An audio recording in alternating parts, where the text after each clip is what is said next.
दोस्तों नमस्कार। हम आईपीएल का एक और मुकाबला कवर करेंगे जो कि राजस्थान और आरसीबी के बीच आज शाम 7:30 बजे से नरेंद्र मोदी स्टेडियम में ये मुकाबला खेला जाएगा। दोस्तों अब बात करेंगे हम इस मैच के पिच रिपोर्ट की। जैसा कि पिछला मुकाबले में आपने बेहतरीन टीम बनाई होगी, क्योंकि मैंने आपको हमेशा बताया कि कंडीशन के बेस पर टीमें कैसी बनाई जाती है। मैंने आपको बताया था कि इस ग्राउंड पर हाई स्कोरिंग और एवरेज स्कोर वाले दोनों मुकाबले होते हैं और मैंने उसके बेस पर आपको दोनों के बेस पर टीम बनाकर दी थी। ठीक है, अब या आपको ये बताया था कि आप इस सिचुएशन पर किस प्रकार की आपको टीम बनाकर चलनी है, कैप्टन और वाइस कैप्टन आपको किस प्रकार से बनाना है टीम में। ठीक है, तो आज भी मैं आपको वैसी ही क्या दूंगा, टीम दूंगा। ठीक है, उसके बारे में आपको बताया जाएगा। ठीक है, अब बात करें अगर हम पिच रिपोर्ट की। दोस्तों यहाँ की जो विकेट है एक बैलेंसिंग विकेट है, यानी कि बल्लेबाज और गेंदबाज को पिच से मदद मिलती है, चाहे फर्स्ट इनिंग हो या सेकेंड इनिंग। अगर बात करें बल्लेबाजी की तो इस विकेट पर फर्स्ट इनिंग की बल्लेबाजी के लिए अच्छी कंडीशन तो रहती है विकेट पर, लेकिन हाँ फर्स्ट इनिंग की तुलना में सेकेंड इनिंग में बल्लेबाजी के लिए अच्छी कंडीशन रहती है। ठीक है ना, यानी कि आसान है सेकेंड इनिंग में बल्लेबाजी करना। ठीक, अगर बात करें हम बॉलर्स की तो यहाँ पर जो पेसर बॉलर है वो हमारे लिए चाहे फर्स्ट इनिंग हो या second inning important role play करेंगे, लेकिन वो हमारे लिए जो पेसर बॉलर है वो फर्स्ट इनिंग में थोड़ा सा उपयोगी साबित होंगे। ठीक है, अगर बात करें स्पिनर की तो हाँ स्पिनर के लिए इस विकेट पर बहुत ज़्यादा मदद नहीं है, लेकिन हाँ वो 1 से 2 विकेट ज़रूर लेते हैं। ठीक, तो आप जब टीम बनाएंगे तो आप इन बातों को ध्यान में रखकर टीम बनाएगा। ठीक है ना, एक टिप्स जो मैं आपको हमेशा देता हूँ, अगर आपको समय पर पिच रिपोर्ट नहीं मिल पाती है तो कप्तान टॉस जीतने के बाद क्या कर रहा है, पहले बैटिंग कर रहा है या बॉलिंग कर रहा है, आप उसके डिसीजन को अपना आधार बनाकर भी टीम में प्लेयर का सिलेक्शन कर सकते हैं। ठीक है, अब बात करेंगे वेन्यू रिकॉर्ड की।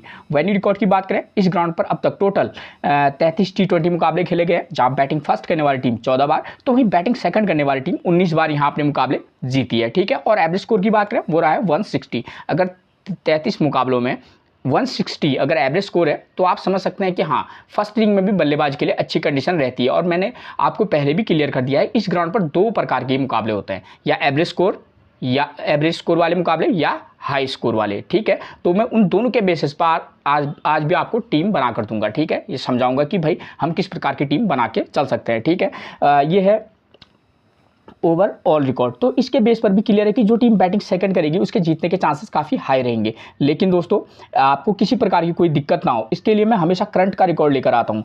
ठीक है, यह है आईपीएल 2024 का रिकॉर्ड, जो रिकॉर्ड हमारे लिए बेहद ज़्यादा मतलब अहम रोल प्ले करेगा। इस मैच में हमको किस प्रकार से टीम बनाकर चलनी होगी।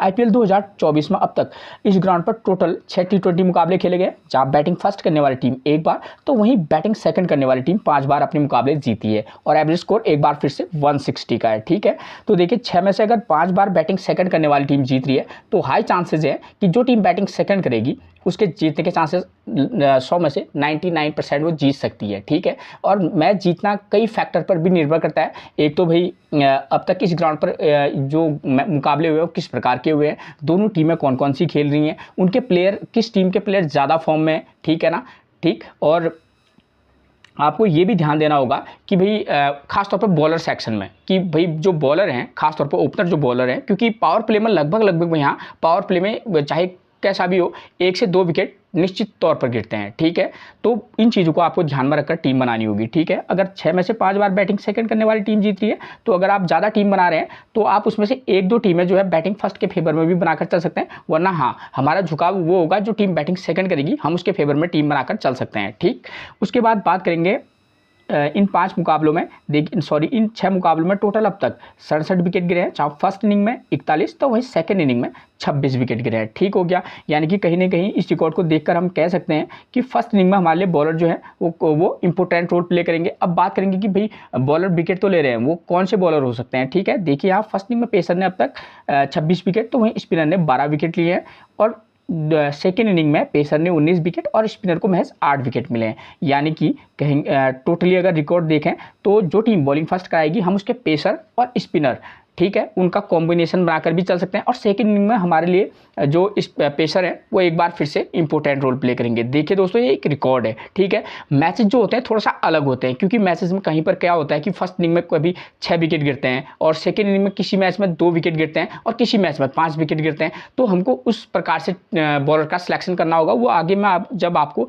वेन्यू मैचेस समझाऊंगा तो वहाँ पर आपको सारा कुछ क्लियर हो जाएगा। ठीक, देखिए दोस्तों अब बात करेंगे हम टीम्स फॉर्म की। उससे पहले अगर आपने मेरे चैनल को सब्सक्राइब नहीं किया तो प्लीज़ सबसे पहले आप मेरे चैनल को सब्सक्राइब कर दीजिएगा, एक लाइक अपने व्हाट्सअप ग्रुप पर शेयर कर दीजिएगा। अगर आपको मैथ से रिलेटेड कोई भी जानकारी चाहिए तो आप मेरे टेलीग्राम चैनल से जुड़ सकते हैं, जिसका लिंक मैं आपको अपने डिस्क्रिप्शन बॉक्स में दे दूँगा, ठीक है।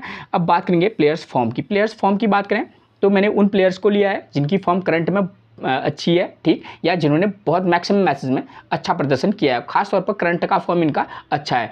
तो राजस्थान की तरफ से बात करें तो यशस्वी जायसवाल की फॉर्म ठीक है, रेयान पराग अच्छी फॉर्म में, ध्रुव जुरैल इनकी फॉर्म की बात करूँ तो ये मतलब ठीक ठाक फॉर्म में है, ठीक है।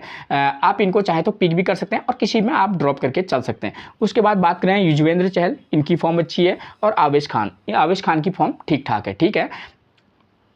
ठीक, इसमें आपको संजू सैमसन का नाम नहीं दिख रहा होगा। संजू सैमसन की जो पिछले 2-3 पारियां हैं वो थोड़ा सा अप और डाउन वाली मतलब मामला उनका थोड़ा सा ये है, लेकिन आप उनको ट्राई करके चल सकते हैं, ठीक, संजू सैमसन को, ठीक। उसके बाद बात करें आरसीबी की तरफ से Faf du Plessis, Virat Kohli, Rajat Patidar, Cameron Green, Mohammed Siraj, Lockie Ferguson और यश दयाल, इनकी फॉर्म बेहतरीन है, ठीक है। तो इनकी तरफ से अगर राजस्थान की तरफ से बात करूँ 5 प्लेयर अच्छी फॉर्म में, लेकिन आरसीबी की तरफ से आप देख रहे हैं कि यहाँ पर 7 जो प्लेयर हैं उनके वो अच्छी फॉर्म में है। तो जब आप टीम बनाएंगे तो आप एक तो कंडीशन देख लीजिएगा, ठीक है, वेन्यू मैसेज किस प्रकार के हुए हैं, रिकॉर्ड वगैरह वगैरह सारी चीज़ें जो मैं आपको आगे को दूंगा तो उनको देख लेना, और साथ में ये भी देख लेना कि भाई किस टीम के प्लेयर ज़्यादा फॉर्म में है, ठीक है ना। तो यहाँ बैटिंग सेकंड करने वाली टीमें 6 में से 5 बार मुकाबला जरूर जीती हैं, लेकिन कभी कभी जो हो जाता है इसके उलट भी रहता है। तो दोनों प्रकार से हम टीम बनाकर चलेंगे, ठीक है। और उसके बाद बात करेंगे की प्लेयर इन दिस मैच। इस मैच में ऐसे कौन से प्लेयर हो सकते हैं जिन पर हमको फोकस करके चलना होगा। जो टीम बैटिंग फर्स्ट करेगी आप उसके 2 नंबर 3 नंबर 5 नंबर के प्लेयर को भी पिक करके चल सकते हैं, ठीक है, कंडीशन के बेस पर, ठीक। ये जो है खास तौर पर मैं एक चीज़ क्लियर कर दूँ, फॉर्म के बेस पर ही हम प्लेयर का सिलेक्शन करेंगे। अगर 3 नंबर के प्लेयर की फॉर्म अच्छी नहीं होगी आप 4 नंबर के प्लेयर को भी पिक करके चल सकते हैं, और जो टीम बैटिंग सेकंड करेगी 2, 4 और 6 नंबर के प्लेयर को भी पिक करके चल सकते हैं, वरना आप 5 को भी पिक करके चल सकते हैं। कंडीशन देख लीजिएगा वेन्यू मैसेज की, ठीक, आप किस प्रकार से मैसेज बना रहे हैं, ठीक, तो वहाँ पर आपको सारा कुछ खुद ही समझ में आ जाएगा। उसके बाद बात करेंगे स्कोरिंग पैटर्न की। स्कोरिंग पैटर्न की बात करें तो मैं क्लियर कर दूं आपको, यहाँ पर हाई स्कोरिंग और एवरेज स्कोर और हाई स्कोर 2 प्रकार के मुकाबले होते हैं। तो एवरेज स्कोर वाला मुकाबला होगा तो 160 to 170 के बीच, अगर हाई स्कोरिंग जो मुकाबला होगा तो 200 के समथिंग का स्कोर आपको देखने को मिलेगा, ठीक है। यहाँ दोनों प्रकार के मुकाबले होते हैं, ठीक। अब बात करेंगे वेन्यू मैचेस की, तो आपको वेन्यू मैचेस समझाऊंगा तो आपको समझ में आ जाएगी कि भाई इस ग्राउंड पर किस प्रकार के अब तक मुकाबले हुए हैं और हमको किस प्रकार से टीम बनाकर चलनी होगी, ठीक है। हमको बॉलर्स कितने लेने हैं, बैट्समैन कितने लेने हैं, और किस नंबर के प्लेयर पर हमको फोकस करके चलना है फर्स्ट इनिंग में भी और सेकंड इनिंग में भी, ठीक। उसके बाद ये देखिए, जो कल यहाँ मुकाबला खेला गया था वहाँ SRS ने फर्स्ट इनिंग में बल्लेबाजी की, 159 का स्कोर बनाया और विकेट कितने गिराए 10, और सेकेंड इनिंग में 164 आसानी से चेज हो गया है, ठीक है। ये मुकाबला ऐसा हुआ है, एक एक चीज़ को ध्यान से देखिएगा। और यहाँ पर देखिए गुजरात ने फर्स्ट इनिंग में बल्लेबाजी की है, 200 का स्कोर बनाया, विकेट कितने गिरे हैं 3, और आरसीबी ने 206 रन बनाए, विकेट कितना है महज 1। यानी कि टोटली कहने का मतलब ये है कि यहाँ पर हाई स्कोरिंग मुकाबला हो या लो स्कोरिंग मुकाबला आसानी से चेंज हो जाता है। 200 का स्कोर अगर 1 विकेट के नुकसान पर चेंज हो रहा है तो इसका मतलब सीधी क्लियर बात है कि सेकेंड इनिंग में बल्लेबाजी के लिए अच्छी कंडीशन रहती है, ठीक है। यानी कि बॉलर्स को ऐसे मैचेस में हमको बॉलर्स को का सिलेक्शन काफ़ी तमीज़ से करके चलना होगा, ठीक है, खासतौर पर जब जो टीम सेकेंड इनिंग में बल्लेबाजी कर रही है, ठीक। उसके बाद यहाँ पर देखिए ये क्या हुआ है, ये एक एवरेज स्कोर मुकाबला है। मैंने आपको बोला कि यहाँ दोनों प्रकार के मुकाबले होते हैं, एवरेज स्कोर और हाई स्कोर, ठीक। ये हाई स्कोर ये एवरेज स्कोर मुकाबला है, और यहाँ पर फर्स्ट इनिंग में 10 विकेट गिरे हैं और सेकेंड इनिंग में एक बार फिर से 164 रन बनाए, आसानी से चेंज हो गया है, ठीक है। तो यहाँ पर 2 प्रकार के ही मुकाबले होते हैं और इन्हीं को बेस मानकर हम टीम आज भी बनाएंगे, ठीक है। उससे पहले एक जो मुकाबला हुआ था वो ऐसा मुकाबला हुआ था जहाँ पर गुजरात सिर्फ 89 रन पर ऑल आउट हो गई थी, ठीक है, और दिल्ली ने उसे चेज कर लिया था। उससे पहले देखिए 199, विकेट कितने गिरे हैं 4, ठीक, और आसानी से चेज हो गया है। कहने का मतलब ये है कि यहाँ हाई स्कोरिंग मुकाबला भी चेज हो जाता है, तो एक कोई भी टीम 199 का स्कोर बनाए वो भी चेज हो जा रहा है, ठीक है। और उससे पहले ये है एवरेज स्कोर 162, विकेट कितने गिरे हैं 8, और गुजरात ने आसानी से चेज कर लिया है। तो अगर हम आज के मुकाबले की बात करें तो देखिए दोस्तों, यहाँ पर एक पैटर्न तो क्लियर है। यहाँ पर देखिए हाई स्कोर एवरेज स्कोर, उससे पहले हाई स्कोर, उससे पहले एक एवरेज स्कोर मान लीजिए या लो टोटल, उससे पहले हाई स्कोर, उससे पहले एवरेज स्कोर। तो यहाँ पर क्या हो रहा है कि एक मुकाबला एवरेज स्कोर, एक मुकाबला क्या हो रहा है हाई स्कोरिंग वाला मुकाबला हो रहा है। तो ये मुकाबला मुझे ऐसा लगता है कि ये हाई स्कोरिंग मुकाबला हो सकता है। ठीक है, तो हम क्या करेंगे, इस वाले मैच को अपना बेस मानकर अगर हम टीम बनाए तो हम किस प्रकार की टीम बनाकर चल सकते हैं। ठीक है, तो देखिए यहाँ गुजरात ने फर्स्ट इनिंग में बल्लेबाजी की है, 199 का स्कोर किया है, विकेट कितने गिरे हैं 4। और फर्स्ट इनिंग में जिस टीम इसके बेस पर हम क्या करेंगे, फर्स्ट इनिंग में देखिए स्कोर करने वाले बल्लेबाज कौन है, 2 नंबर 3 नंबर और 4 नंबर का प्लेयर स्कोर कर रहा है, पावर प्ले में 1 विकेट। और फर्स्ट इनिंग में बॉलिंग में देखिए पेसर ने 3 विकेट और स्पिनर ने 1 विकेट लिया है। तो हम क्या करेंगे, जो टीम बैटिंग फर्स्ट करेगी, ठीक है, हम देख लेंगे कि कौन सी टीम बैटिंग फर्स्ट कर रही है उनको, फिर उसके बाद ये देखेंगे कि इसके प्लेयर किस फॉर्म में है। ठीक है, अगर राजस्थान खेलेगी तो उनको देखेंगे उनकी तरफ से ओपनर कौन आते हैं, यशस्वी जायसवाल और टॉम कोहलर कैडमोरे, ये दोनों ओपनिंग करेंगे इस मैच में। तो हम क्या करेंगे, अब यशस्वी जायसवाल की फॉर्म की बात करूं तो ठीक फॉर्म में है। ठीक, अगर फिर हमको देखना होगा हम किस प्रकार से टीम बना रहे हैं। अगर हाई टोटल वाला मुकाबला बना रहे हैं, हमको हाई स्कोरिंग, हमको ये उम्मीद है कि भाई ये हाई स्कोरिंग वाला मुकाबला होगा, तो निश्चित तौर पर हम यशस्वी जायसवाल को पिक करके चल सकते हैं। ठीक है, ठीक, उसके बाद देखिए जैसे नंबर 3 पर वहाँ संजू सैमसन आते हैं, बेहतरीन बल्लेबाज हैं, लेकिन इस समय उनकी फॉर्म पिछले एक आध मैचेस में खराब चली है, वरना उससे पहले वो बहुत ज़बरदस्त फॉर्म में थे। तो हाई स्कोरिंग वाले मुकाबले में आप चाहें तो संजू सैमसन को भी पिक करके चल सकते हैं। मैं आपको एक मतलब आइडिया दे रहा हूँ, ठीक है ना, क्योंकि यहाँ पर हमको पता है कि भाई पावर प्ले में 1 विकेट गिर रहा है, पेसर और स्पिनर को बहुत कम विकेट मिल रहे हैं, तो चांसेस इस बात के बहुत हाई हो जाएंगे कि यहाँ पर संजू सैमसन हो, जिनकी फॉर्म थोड़ा सा दिक्कत में है, थोड़ा सा इस समय वो उतनी अच्छी फॉर्म में नहीं है, लेकिन हाँ आप ट्रस्ट करके इस वाले मैच के बेस पर उनको पिक करके चल सकते हैं। ठीक है, वो तो जो टीम बैटिंग फर्स्ट करेगी, अगर ओपनर बल्लेबाज अच्छी फॉर्म में है तो हम उन दोनों में से एक को पिक करेंगे। उसके बाद आप चाहे तो 3 नंबर, ठीक है, उसके बाद 4 या 5 में से एक को पिक करके चल सकते हैं। ठीक हो गया। सिर्फ हाई स्कोरिंग वाले मुकाबले में हमेशा इस बात को आप ध्यान में रखकर चलिएगा कि 3 जो बल्लेबाज होते हैं वो हमेशा हाई स्कोरिंग मुकाबले में 3 जो प्लेयर होते हैं, ठीक है, वो इम्पैक्ट रहते हैं। ठीक है, वही ड्रीम टीम में आते भी हैं। ठीक, उसके बाद जो टीम बॉलिंग फर्स्ट करेगी, यहाँ पेसर 3 विकेट, स्पिनर 1 विकेट ले रहा है, तो हम क्या कर सकते हैं कि एक पेसर बॉलर के साथ जाएंगे प्लस एक ऑलराउंडर स्पिनर को भी हम पिक करके चल सकते हैं। ठीक, उसके बाद यहाँ पर हर मुकाबला जो है आसानी से चेंज हो जा रहा है। ठीक है, तो ये मुकाबला भी आपको पता है, क्लियर है, पंजाब ने आसानी से तो नहीं कहेंगे, लेकिन हाँ चेज कर लिया है। तो यहाँ पर देखिए स्कोर करने वाले बल्लेबाज कौन है, 3, 6 और 8 नंबर का प्लेयर स्कोर कर रहा है, और पावर प्ले में 2 विकेट गिर रहे हैं। ठीक है, और सेकंड इनिंग में बॉलिंग में देखिए पेसर 4 विकेट और स्पिनर 3 विकेट ले रहे हैं। लेकिन मैं एक चीज़ क्लियर कर दूं, बशर्ते यहाँ पर 7 विकेट गिरे हैं, ठीक, आप इस बात को भी ध्यान में रखकर चलिएगा कि 6 से 7 विकेट गिर सकते हैं। और एक चीज़ क्लियर करते हैं कि यहाँ पर आप इस बात को भी ध्यान में रखकर चलना कि यहाँ किसी मुकाबले में हो सकता है कि आपको 2 से 3 विकेट गिरते हुए नजर आए, या 3 से 5 विकेट, आप एक रेशियो मानकर चल लीजिएगा। तो उस समय भी आप बॉलर का सिलेक्शन थोड़ा सा ध्यान में रखकर करना, ठीक है ना।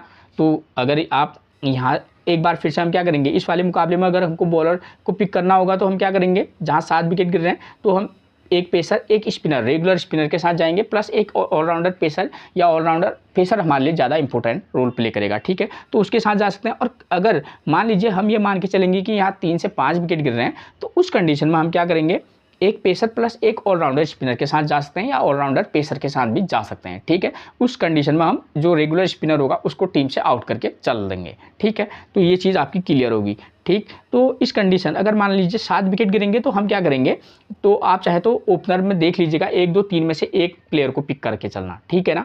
और उसके बाद आप चाहे तो 4 नंबर और 6 नंबर के प्लेयर को पिक कर सकते हैं, या 7 नंबर के प्लेयर को।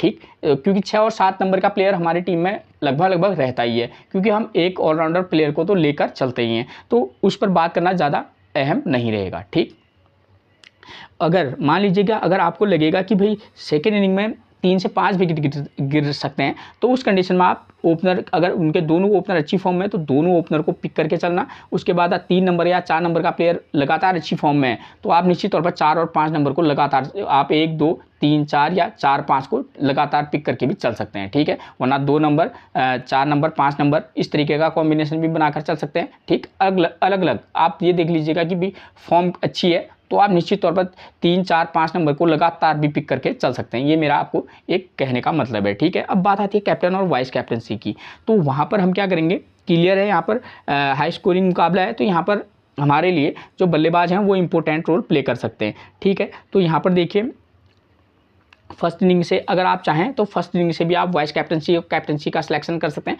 और सेकंड इनिंग से भी। लेकिन यहाँ पर सेकंड इनिंग में जो है 6-7 नंबर का प्लेयर स्कोर कर रहा है, तो आप 4 और 5 पर भी वाइस कैप्टनसी या कैप्टनसी का रिस्क ले सकते हैं। ठीक है, तो यहाँ पर हमारे लिए एक तो ये चीज़ क्लियर होगी, और दूसरा ये है कि यहाँ पर जो सेकेंड इनिंग में बॉलिंग कराएगा। अगर आप चाहें तो एक ऑलराउंडर के साथ भी जा सकते हैं, जो खासतौर पर अगर पेसर हो तो ज़्यादा अच्छा रहेगा, ठीक है। जो फर्स्ट इनिंग में बल्लेबाजी करे 5 या 6 नंबर पर, ठीक, और सेकेंड इनिंग में क्या करे, गेंदबाजी करे, पेसर बॉलर हो तो आप उस पर ट्राई कर सकते हैं, ठीक है। ऑप्शन ये हैं, 2 प्रकार के ऑप्शन हैं, दोनों बल्लेबाजों को भी आप दे सकते हैं, प्लस ऑलराउंडर के साथ भी आप जा सकते हैं, ठीक। ये चीज़ क्लियर होगी। उसके बाद आती है कंडीशन दूसरी, जो मैंने आपको पिछले मैच में भी समझाया था, एग्जैक्ट वैसा ही मैच हुआ था। मैंने जैसा आपको बताया था कि भाई इस तरीके के प्लेयर का सिलेक्शन कीजिएगा, इस नंबर के प्लेयर को आप ध्यान से देखिएगा, ये इतने प्लेयर की फॉर्म अच्छी है इस साइड से और इतने प्लेयर की फॉर्म अच्छी है दूसरे साइड से, ठीक है। तो आपको बेहतरीन रिजल्ट मिले होंगे पिछले जो कल वाला मुकाबला था, ठीक है ना दोस्तों। तो ये है, अगर मान लीजिए कि अगर एवरेज स्कोर वाला मुकाबला होगा तो उस समय हम किस प्रकार की टीम बनाकर चल सकते हैं। यहाँ पर देखिए 162 रन का स्कोर बन रहा है, विकेट कितने गिर रहे हैं 8। सनराइज हैदराबाद ने 162 रन बनाए, विकेट कितने गिरे 8। तो इसके बेस पर अगर हमको टीम बनाकर चलनी होगी तो हमको पता है कि भाई पावर प्ले में 1 विकेट गिर रहा है, पेसर यहाँ 5 विकेट, स्पिनर को 2 विकेट मिल रहा है। तो हम क्या करेंगे, और स्कोर करने वाले बल्लेबाज 3, 5 और 7 नंबर का प्लेयर स्कोर कर रहा है। तो जो टीम बैटिंग फर्स्ट करेगी तो अगर आप उसके 2 या 3 नंबर में से ओपन 1, 2, 3 में से एक को पिक करके चलना, उसके बाद सीधे हम 4 और 5 नंबर के प्लेयर को पिक करके चल सकते हैं। 4 और 5 में से ये देखेंगे किस प्लेयर की फॉर्म अच्छी है, 4 की होगी तो उसको पिक करना, 5 की होगी तो उसको, ठीक है ना। तो आप 5 नंबर के प्लेयर प्लस 6 नंबर के प्लेयर को भी आप पिक करके चल सकते हैं, ठीक है ना। ठीक, 2, 4, 6 नंबर का एक जो सीरीज़ रहती है, मैक्सिमम मैसेज मैंने ये इस सीरीज़ को मैं बहुत ज़्यादा फॉलो करता हूँ, ठीक है। तो इस वाली बात तो आप इस सीरीज़ को भी फॉलो करके चल सकते हैं प्लेयर की फॉर्म के बेस पर। 4 नंबर को मैंने बोला ज़रूर है, अगर उसकी फॉर्म अच्छी नहीं है आप उसको ड्रॉप कीजिए, 5 के साथ भी आप जा सकते हैं, ठीक है। और पावर प्ले में 1 से 2 विकेट गिरना निश्चित है, मतलब 100% ये मान के चलिए कि जो टीम बैटिंग फर्स्ट करेगी लगभग अभी तक का सारा रिकॉर्ड यही कहता है कि पावर प्ले में यहाँ निश्चित तौर पर हाई स्कोरिंग मुकाबला हो या लो टोटल एवरेज स्कोरिंग मुकाबला हो तो वहाँ पर विकेट निश्चित तौर पर गिरेगा। और जो टीम बॉलिंग फर्स्ट कराएगी हम क्या करेंगे, पेसर और स्पिनर दोनों का कॉम्बिनेशन लेकर चल सकते हैं, ठीक है। और उसके बाद सेकेंड इनिंग में तो यहाँ क्लियर है मामला कि यहाँ पर सेकेंड इनिंग में चेज के बैटिंग करने के लिए अच्छी कंडीशन है, ठीक। तो यहाँ पर क्या हो रहा है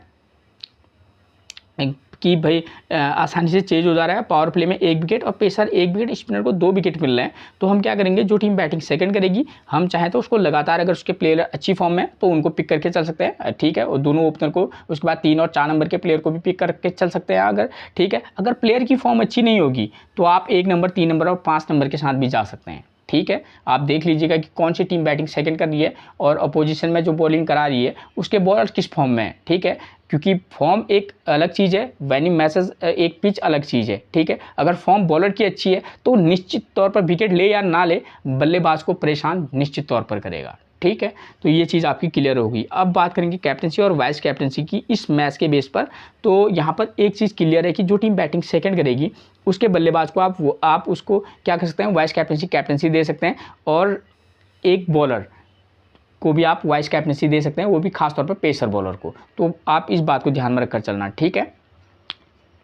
अब मैंने आपको मैच से रिलेटेड सारी जानकारी दे दी है कि भाई यहाँ किस प्रकार के मुकाबले हो सकते हैं, ठीक। अब बात करेंगे हम प्लेइंग 11 की। तो यशस्वी जायसवाल की फॉर्म देखिए 4, 24, 4, 67 ये इनका फॉर्म है। मैंने ये बोला है कि भाई इनका फॉर्मूला ठीक ठाक है, ठीक है। आप किस कंडीशन पर टीम बना रहे हैं उसको ध्यान में रखकर आप इनको पिक और ड्रॉप दोनों कीजिएगा।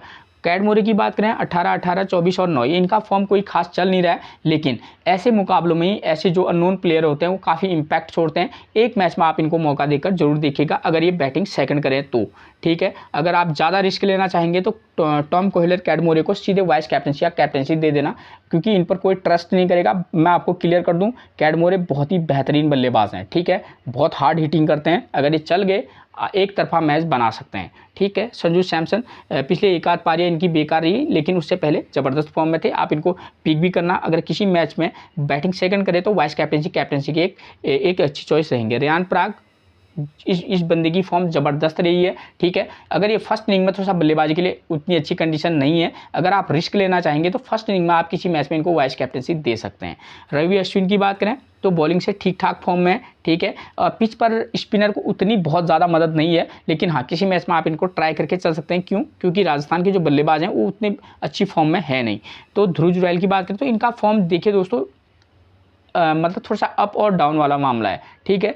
फर्स्ट इनिंग में क्योंकि यहाँ पर मेरे को पता है कि भाई यहाँ फर्स्ट इनिंग में जो है किसी मुकाबले में ऐसा भी हुआ है कि पावर प्ले में 2 से 3 विकेट गिरे हैं, तो उस कंडीशन में हमारे लिए जो पीछे के जो बल्लेबाज है वो काफ़ी अहम हो जाते हैं, ठीक है। और वैसे भी जो आरसीबी के जो प्लेयर हैं बॉलर, चाहे वो लॉकी फर्ग्यूसन हो, मोहम्मद सिराज हो या यश दयाल हो, ठीक है, वो बेहतरीन फॉर्म में है, तो थोड़ा सा दिक्कत हो सकती है राजस्थान के प्लेयर्स को, ठीक। तो उस कंडीशन में आप ध्रुव जुरैल को पिक करके चल सकते हैं। उसके बाद रोमन पावल की बात करें तो देखिए अब तक इन्होंने कोई ऐसा इम्पैक्ट जो मतलब पारी खेली नहीं है, फिर भी किसी एक मैच में आप ट्राई करके चल लेना। उसके बाद डेवन फ्रेरो की बात करें तो देखिए इनका कोई खास रहा नहीं है अब तक।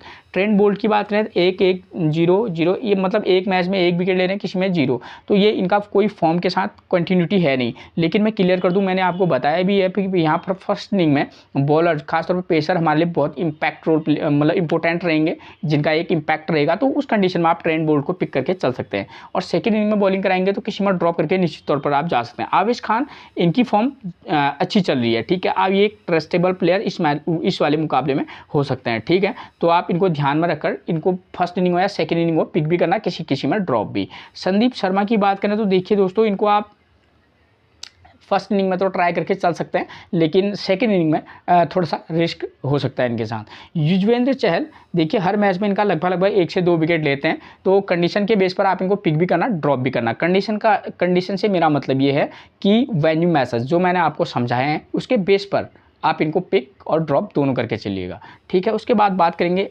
आरसीबी के प्लेइंग 11 की, तो नंबर 1 पर मिलेंगे फैफ डु प्लेसिस। तो देखिए 54, 6, 9, 64, 25, मतलब एक अच्छी फॉर्म में है। सेकंड इनिंग में हो या फर्स्ट इनिंग में हो आप इनको पिक भी करना, ड्रॉप भी करके चलना। हाँ, सेकंड इनिंग में अगर बल्लेबाजी करेंगे तो वहाँ पर ये हमारे कैप्टनसी और वाइस कैप्टनसी की एक चॉइस हो सकते हैं। विराट कोहली अच्छी फॉर्म में है, इनके बारे में तो हम बात नहीं करेंगे। फर्स्ट इनिंग में बल्लेबाजी करेंगे तो क्लियर कर दें, किसी मैच में ड्रॉप निश्चित तौर पर कीजिएगा। सेकेंड इनिंग में ऑब्वियस चॉइस रहेंगे, लेकिन ड्रॉप भी करके चलना। किसी मुकाबले में क्या होता है कि हम बहुत ज़्यादा ट्रस्ट कर देते हैं तो दिक्कत हो जाती है, और कैप्टनसी और वाइस कैप्टनसी की एक अच्छी चॉइस रहेंगे, खास तौर पर कब, जब ये सेकेंड इनिंग में बल्लेबाजी करेंगे। रजत पाटीदार ज़बरदस्त फॉर्म में है, ये भी वाइस कैप्टनसी और कैप्टनसी की एक चॉइस रहेंगे सेकेंड इनिंग में अगर बल्लेबाजी करेंगे, और फर्स्ट इनिंग में अगर बल्लेबाजी करें तो आप इनको टीम में पिक करके जरूर चलिएगा। कैमरन ग्रीन की बात करें, कम से कम अब तक का इनका फॉर्म तो ज़बरदस्त रहा है, ठीक है। इस वाले मैच में 0 पर आउट हो जाए वो बात की बात है, कम से कम अब तक की बात करें तो हमारे लिए इंपॉर्टेंट रोल प्ले करेंगे। कैमरन ग्रीन इस वाले मुकाबले में वाइस कैप्टनसी भी आप इन पर ट्राई करके चल सकते हैं, मतलब दे सकते हैं इनको, ठीक है। तो देखिए इनका फॉर्म अच्छा चल रहा है, ठीक। उसके बाद दिनेश कार्तिक की बात करें तो दिनेश कार्तिक हमारे लिए सेकेंड इनिंग में बल्लेबाजी करेंगे तब ये उतना इंपॉर्टेंट रोल प्ले नहीं करेंगे जितना अगर ये फर्स्ट में अगर इनकी टीम बल्लेबाजी करेगी, आरसीबी फर्स्ट इनिंग में बल्लेबाजी करेगी तो हमारे काफ़ी इंपॉर्टेंट रोल इस वाले मुकाबले में दिनेश कार्तिक प्ले करेंगे, ठीक है। उसके बाद बात करेंगे ग्लेन मैक्सवेल की, तो देखिए इनका फॉर्म बहुत बेकार चल रहा है, ठीक। लेकिन इस पिच पर स्पिनर जो है 1 से 2 विकेट ले रहे हैं, तो उसके बेस पर क्योंकि ये 1 से 2 मतलब गेंदबाजी लगभग 3 से 4 ओवर, किसी में 2-4 ओवर लगभग हर मैच में कराते हैं, तो उस कंडीशन में हमारे लिए इम्पैक्ट प्लेयर हो सकते हैं। किसी मुकाबले में पिक, किसी में ड्रॉप करके जरूर चलिएगा। महिपाल लोमरोड, इनका फॉर्म कोई खास अब तक चला नहीं है, ठीक है। स्वप्निल सिंह की बात करें, नंबर 8 पर मिलेंगे आपको, ठीक है। गेंदबाजी से भी इनका कोई खास फॉर्म चल नहीं रहा है, ठीक। इनसे अगर आप चाहें तो किसी में ट्राई करके चल सकते हैं, लेकिन हाँ अगर आपको स्पिनर को ट्राई करके चलना होगा तो करण शर्मा जो है एक चॉइस बन सकते हैं आपके लिए, ठीक है। उसके बाद बात करेंगे मोहम्मद सिराज, लगातार अच्छी फॉर्म में 1 से 2 विकेट हर मैच में ले रहे हैं, तो फर्स्ट इनिंग में बॉलिंग कराएंगे तो मैंने आपको बताया भी है कि यहाँ पर एवरेज स्कोर वाले मुकाबले में जो है जो पेसर बॉलर हैं वो हमारे लिए इंपॉर्टेंट रोल प्ले कर रहे हैं, तो वहाँ पर आप इनको वाइस कैप्टनसी भी दे सकते हैं, ठीक। लॉकी फर्ग्यूसन, इनका भी फॉर्म अच्छा है, इनको भी हम पिक करके चलेंगे किसी में ड्रॉप कंडीशन के बेस पर।